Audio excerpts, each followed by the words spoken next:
In this video, I'm going to show you how to create multiple reference tracks in one log view. Before we can do this, first of all, we need to run a TVD computation and build an index dataset. So we do on the references in coordinates. Need to make sure you're on activity computation, then index dataset, which then creates this index dataset. Continue our multiple reference tracks.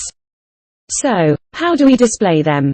First of all, we're going to plot and open up a new log view. And then what we're going to do is just take some logs to create a quick log view.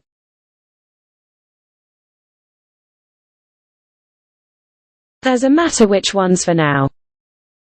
For a log view, zoom out and refresh reference track, which is the reference variable for the dataset. So this case it's measured depth. So we're going to do is we're going to insert a couple of reference tracks. So you've got 3 reference tracks. Remember to select the tracks and just move them over, so they together. So this isn't much use having 3 reference tracks at the exact same. So we're going to do is we're going to change them. So it's like the middle one. And in the properties window, we've picked up a reference track. Then under reference management, reference, the moment, it's set to default reference, which is taking measured depth as the reference variable for the dataset.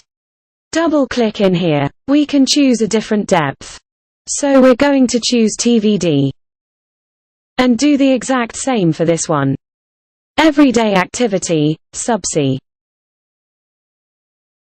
Multiple reference tracks. These go all the way down. So we can display our data. It's different traffic as tryouts. We know exactly where we are. Remember, we can only do this if we first got the data. Reference at coordinates and on TV computation and index dataset. Then we can set it up. Have multiple reference tracks.